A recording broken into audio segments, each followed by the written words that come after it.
What's up, and yummy? Wait, are we live? Sorry. What's up, people? It's your girl, Adeola. Some Nigerians are becoming too bold. Some of you are becoming too bold. You get liver. Why are you insulting my first lady now? Hey, can you imagine? Some of you are saying she's loose, that she needs to be curtailed. I said, wait to be your own. Amebo, she's the first lady. She can do whatever she likes. Others are saying that she's the real cause of all our problems in Nigeria. In fact, some people released a statement. Imagine saying that the root cause of the ongoing River State crisis lies in President Jonathan's bedroom. I said, Kai, Nigerians, are you referring to our madam? Your Excellency, in case you are watching, don't mind them, don't mind all these people. I mean, in the words of Mr. President, they are small potatoes, small potatoes. I mean, why would anyone mess with someone with a honorary PhD? Someone whose husband has a PhD in zoology and luckily became the president. Luckily because his name is Good Luck. Yes. These people forgot that you were resurrected like Lazarus on the 7th day. Based on your testimony, because actually no one else has testified that this actually happened. But yeah, you were resurrected on the 7th day. I don't know why they are not afraid of you. A whole honorable permanent secretary of Bayelsa State, the Emperor of River State, Her Imperial Majesty. In fact, as we are now finding out, the Jesus Christ of Honorable Evans BP, yes, that lawmaker, remember him? You don't have to play the video. I didn't tell you to play that video. You this boy, you're looking for trouble. You want people to be thinking that our first lady is the Mama Isale of thugs. Better warn yourself. I mean, just because she was recently in River State before the mayhem started, attending this man's wedding, I mean, that doesn't mean that she set up the whole drama that happened in River State. No. In fact, as far as I'm concerned, this madam is a peace-loving woman going about cutting the tapes at the opening ceremonies of hair salons, attending weddings of anti-Amechi people and closing down traffic everywhere she goes. Those of you that are complaining that she blocks the roads, how else do you want people to know that somebody important is in town? And now that our first lady is clearly the one that is acting as the president, I was trying to say that now that our first lady is obviously very concerned about what's going on in the country, do you know that even though Mr. President is yet to release a statement about the lawmakers beating up themselves, do you know that the first lady released her own statement, from her own office? In very strong terms, she condemned the hooliganism displayed by the lawmakers. Yes, that is how you know a very good first lady. It's not like she was guilty and now she's trying to, no, she didn't have anything to do with it. She's also been in the news lately, for rebuking her enemies. So all of you that are attacking her online, just wait for your time. Starting with Noble Laureate Wale Soyinka, she called him an embarrassment. Woo! Wait a minute. She said that. She called him an embarrassment. Like, can the president say something like that to Wale Soyinka? Are you sure? We are you will talk later. As I was saying, she rebuked her enemy, Yes, Professor Wale Soyinka, because the professor accused her of being behind the whole River State drama. I said, why is Wale Soyinka troubling himself? Why now this woman would injure professor just with her grammar? Our Bebo at the money. But madam is really trying. We all look up to her, my fellow widow. God have mercy. You think Wale Soyinka can stand all these bullets? By the way, do you know that the professor responded when patients called him an embarrassment? He said that you can take a hippopotamus out of the swamp, but you cannot take the swamp out of the hippopotamus. I said, yeah, professor, this is too much now. We all know that Bayelsa is made up of swamps, yes, but the hippo in his statement is what we are yet to know. But as a good Nigerian, I got tired of all the negative comments about the first lady, so I kept searching until I found one positive comment on Premium Times by someone named Tonic. Just listen to this. A tomato seller who suddenly became the president's wife has forgotten who made it possible. Now she has become the destiny decider of some people. Wait, Koledo, did somebody touch this Nexus when I stepped outside? A tomato seller who became... Somebody changed my script. This is not what I wrote. Koledo, where are you? You are not running away. Today you are getting fired.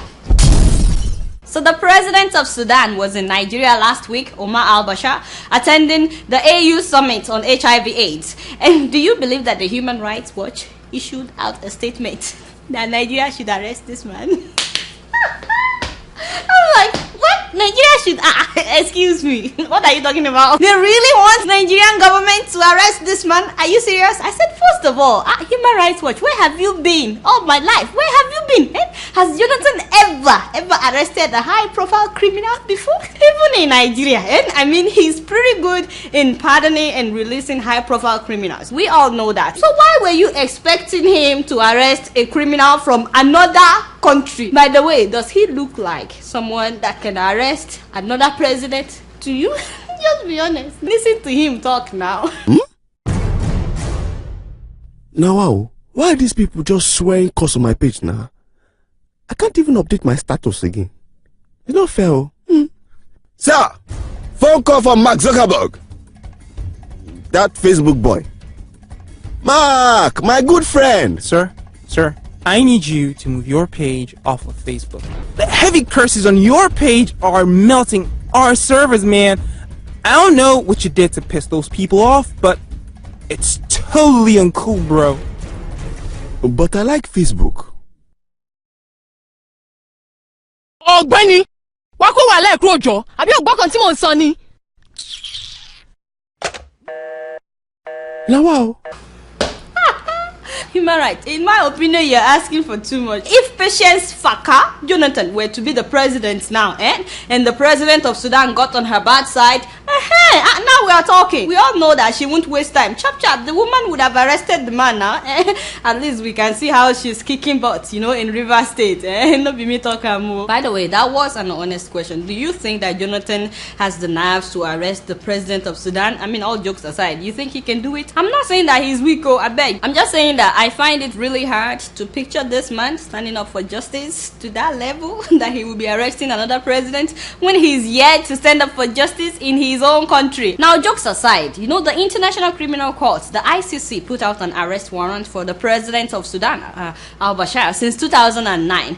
So he's wanted on 5 counts of crimes against humanity, 3 counts of genocide, 2 of war crimes. We're talking about rape, murder, extermination, forcible transfer of communities, intentionally directing attacks against civilians in the Darfur conflict, where more than 300,000 people were killed. But guess what? When he came to Nigeria last week, the Nigerian government had the red carpet welcome for this man, red carpet, like he's on a state visit or something. I mean, human rights shouted, sote, nothing happened. Even the Nigerian coalition on the International Criminal Court protested in front of the secretariat, nothing was done. This man moved freely in Nigeria and he left with no wahala. Nobody could do anything, yet our Presido will tell the whole world that he's fighting corruption. You see what I'm saying? By the way, I don't completely blame Nigeria for not arresting al-Bashir, because it looks as if the ICC is starting to lose popularity among Africans. Yes, because it seems like all the world leaders that they are after these days, they are all Africans. I mean, I know they went after the former president of Yugoslavia, but what about George Bush, who ordered the war in Iraq? I mean, isn't that crime against humanity? What happened now? Why is it that Americans are never really prosecuted by the ICC? What about Tony Blair, Condoleezza Rice? I mean, these people committed crimes against humanity when they approved the war in Iraq, where thousands of innocent civilians died. We still didn't find the weapons of mass destruction that they claimed that Iraq has. You get what I'm saying? Why now? I'm not defending Bashar or any other African leader, but I'm getting tired of the fact that Africans are mainly the only ones that are used as scapegoats when it comes to immigration, genetically modified organisms, World Bank, IMF policies, and failed Western trained economists. You get what I'm saying? And so on and so forth. They even want a serving president of Kenya arrested and brought to The Hague. I'm like, seriously? And speaking of leaders, do you know that a close aide to former Nigerian dictator Sani Abacha, Al-Mustafa, who was convicted last year of ordering the killing of Kudirat Adeola, has been freed? Although the man has been in prison for 14 years, but last week we suddenly heard that he's now a free man. Hey, wonder shall never end. You see, Nigeria, you know what? I think a lot about the future of Nigeria, and I'm like, is there really hope for Nigeria when Abiola's death was never successfully investigated? When the man who allegedly ordered the killing of his wife is now a free man. When until today, we still don't know who killed Bolaige, Harry Masha, Pa Alfred Riwani, or Matt Shola, Rear Admiral Elegbede, and don't forget about Funshaw Williams, and even recently, Olaita, the private principal secretary to Governor Oshiomhole. We still don't know who killed any of these people, and all these things make you wonder if there's really hope for Nigeria. I mean, that is why we are not just folding our arms. No. Nigerians are now speaking out. Although I really need to challenge us that we are not speaking out enough. Look at Americans. They've been on the streets since last Saturday protesting the release of George Zimmerman, the neighborhood watchman who fatally shot Trayvon Martin, an unarmed black teenager, a 17-year-old boy, in February of last year. This case has ignited a national debate on racial profiling in America. And so because Zimmerman was pronounced not guilty of second-degree murder last Saturday, do you know that Americans, blacks, whites, thousands of them have been on the streets protesting? And even though their court of law is saying that the guy is not guilty, the people are saying that this is not right. In the words of my president, this is not correct. But in Nigeria, do you know that no one has protested the release of Al-Mustafa and Shofolahan? In fact, thousands of people gave him a heroic welcome back to Kano. Yes, so am I missing something? There were so many atrocities committed when this man, Al-Mustafa, was the chief security officer under Sani Abacha. Remember? And now he's getting a heroic welcome. I said Nigeria. But what do I know? What do I know? I'm just, keeping it real. So my people, can you believe this next story? Women are being fined $5 every time they scream during childbirth in a Zimbabwean hospital. Let me repeat myself in case you didn't get that. Yes, so women of Zimbabwe in one hospital are being charged $5, pregnant women, whenever they scream during childbirth, for what they call false alarm. I said, first of all, how ridiculous can you be? How can you charge a woman for crying out loud when she's in labor pain? Who came up with that idea? It must be a man. You think women just like to shout so they can get your attention? No, not when they're having a baby. Where is that done? Only in Zimbabwe. That is besides the fact that delivering a baby in Zimbabwe can cost as much as $50. Hello? In a country with 94% unemployment rate, how dare you charge these women additional $5 every time they scream? Are you even listening to yourself, whoever came up with this terrible idea? I understand that Zimbabwe is broke, but is that how to raise money? Do you know that mothers who cannot make this payment are being detained by this hospital? Yes, they are forced to deal with the compounding interest until they are able to pay the debt. Because of this fee, many women in Zimbabwe are thinking about having their babies at home. This is a country where about 8 women die every day during childbirth. You see where things are going?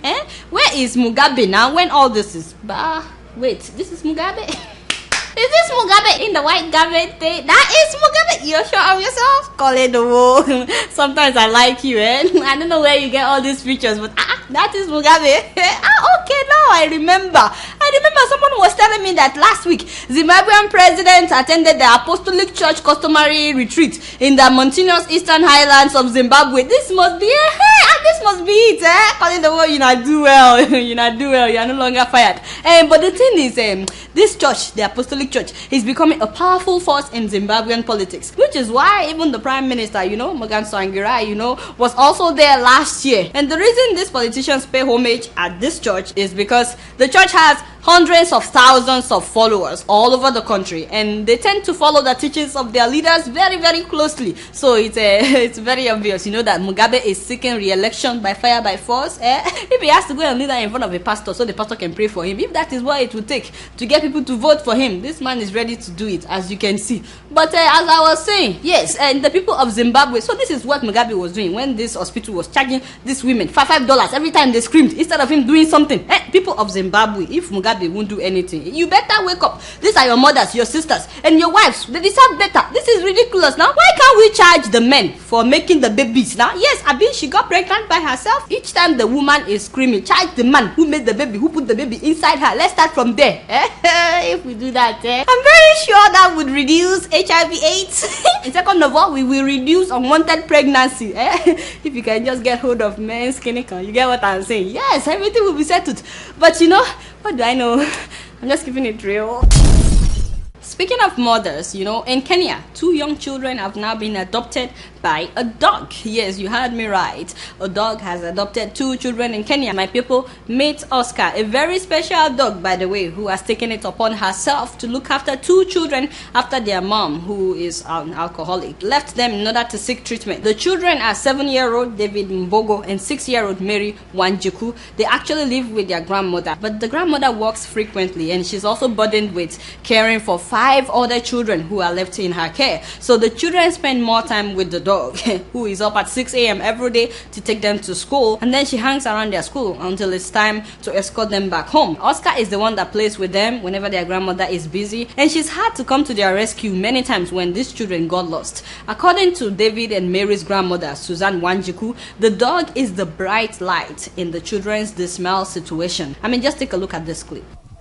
7-year-old Mbogo and his 6-year-old sister Wanjiku have been living with their grandmother after their alcoholic mother abandoned them 7 years ago.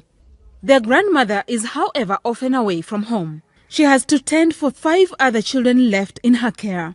So their unusual foster mother has been taking care of them since they were abandoned by their biological mother. Meet Oscar, the adopted mother of these 2 children. Wakati nilikuwa naenda kazi, sasa tulikuwa tunawatoa nje, sasa wanabaki na hiyo dogi, lakini sasa umbo ilianza kuwazoea. We caught up with the mother to the 2 children, who unfortunately is still addicted to her local brew. Kibarua nafanyanga ya 100 na iwezi tosha. Wasn't that wonderful? You know, the story shows you just how deep the bond between pets and their owners can be. And you know what? Since the story aired on news channel K24 in Kenya, the children's grandmother has received gifts and help from a number of different sources. In the past, they were taken to a children's home, but then they were returned, and I don't understand that. Because, you know, I'm sure that Kenya has a child welfare department that can take care of these children. I mean, a country where MPs are overpaying themselves and even going all the way to China to buy their furniture. Did you hear about that news? Yeah, so Kenyan MPs, they all plan to travel to China, you know, like Nigerian officials went to China the other day. They want to go to China to go and buy their office chairs and other furniture. How ridiculous. Don't tell me that none of these MPs is aware of what these children are going through. Just imagine if one of these MPs will decide to help these children. But what do I know? I'm just keeping it real. So last week, I spoke a little bit about immigration reform bill here in the US, and for God's sake, I asked that you guys please sign a petition asking that they do not get rid of the green card visa lottery. But can you believe that? Not even up to 100 people signed this petition. I mean, more than 10,000 people watched this show last week. So can you please take a minute now and sign this petition? Even if you're already here in the US, maybe one of your relatives that is trying to come, maybe they can win if they don't ban this thing. So please take a minute and sign this petition. So last week, I asked you guys to please suggest who you think could be a good candidate for Nigeria in 2015. And that was an idea by one of the viewers of Keeping It Real. His name is Abi Kesenha. He's actually a Kenyan. And I was really amazed by the number of responses that I got. The first email is from Moses Adoga. He says that our choices are limited in 2015. And the individuals that will bring about real change in Nigeria will not be given the opportunity by their parties. I wish to predict that we will be stuck with the uninspiring and non-courageous Goodluck Jonathan. If wishes were horses, I would prefer either Senator David Mark, Professor Jerry Garner, Pius Anyim, or Nuhu Ribadu. Another person, Abdulrahman Goba from the US, says, I think Dangote should be the next candidate because all the presidents that Nigeria had in the past were all hungry and greedy. And then this person also said that Fashola Babatunde is also a good candidate, as we have seen his good works in Lagos. Adeola, let me be honest with you, all I care about is seeing progress in my country. I don't really care who rules. The third email is from Akachuku Igu. He says, I think Madam Patience Jonathan should be given a chance. And these are my people. Faka Jonathan. Sorry. He says that if nothing else, at least the traffic in Abuja will cease to exist. Since she will reside in Abuja, that would mean total shutdown of traffic, as is always the case wherever she goes, you know. I'm just keeping it real as well. Thank you, Jare. So the next email is from Joshua Omogu. He says General Buhari may be the best option for 2015. I may be proved wrong though. And then he says, while he has his own faults and should be more careful with some of his statements, I still maintain that his staunch discipline and stand against corruption makes him better than many. Okay, but wait a minute. I'm getting emails only from men. What happened to women now? This one is from Haruna from London. Mr. Haruna says that I would suggest Governor Fashola as president and Akpabio of Akwa Ibom as his vice president. Wait, Akpabio, are you for real? You might question my choice of Akpabio. Oh yes, I did, but believe you me, he has done the impossible for his people. Akwa Ibom is the only place in Nigeria today where power is almost constant 24/7, where education is free for all school ages up to secondary school, and this man pays 21,000 naira as minimum wage as opposed to the 18,000 naira that the government requires. I have never met this guy, neither am I from Akwa Ibom, but I like to say it the way it is. Whoa. My people from Akwa Ibom, is this true? Let me know, because you know I've never been to Akwa Ibom. I would love to hear from people of Akwa Ibom. Our next email is from Steve. Steve says that the present governor of Edo State, Oshiomhole, will be a good candidate for 2015. Oshiomhole is fearless, he is able to take difficult decisions and execute programs that are beneficial to his people. You're probably right about Oshiomhole, but the present execution of those 4 guys in Edo really put him in a bad light. The next email is from Honorable Olukayode Banjoko. He says Nigeria need rebuilding from the scratch, not recycling leaders. Whoa. That is true and very deep. So, Folashade Ario from Italy. Wait, do men bear Folashade in Nigeria? I'm just trying to make sure, because if it is a woman, then that is wonderful. Folashade is saying that she would be a good candidate for 2015. Wait a minute. And then she listed her agenda if she were to become the president. Oh, okay. First of all, I'll take care of our ports and ocean limits, refine our petroleum at home. Bless you. And our prisons in Nigeria must be an adequate place for human beings and not animal farm. God bless you, Jari, my sister. Farming and irrigation projects needs to be modernized. I mean, we live in Italy and we know what farming and fish farming project really mean. Immigration and borders of our beloved Nigeria must be worked on. That is true. Infrastructures must be upgraded. Number 7, electricity. Number 8, all investors must fabricate their products in Nigeria or no investment at all. Amen, somebody. You know, I'll vote for you, You know what? I just want to take a minute to thank everybody who took the time to send me an email, a tweet, or a comment on YouTube about who they think should be the next president in 2015 in Nigeria. Unfortunately, I cannot read all the emails because it's quite a lot. So that's all the time I have for emails today. So my question for next week is, can you please share with us, if you're not from Nigeria, if your first lady is also meddling in the politics of your country? I mean, how active are these other first ladies in Africa? And if you are from Nigeria, would you say that the first lady's office is going overboard in terms of her involvement in Nigerian politics, or would you say that she's just trying to help? Because, you know, some people argue that Oga is very gentle, that the woman is just trying to help. Is this your stand? So please send your answers in, and I would love to read them as well next week. Alright, y'all, it's been real, and I'm keeping it real right up in here. Until next week, I'm gonna see y'all later. Peace out.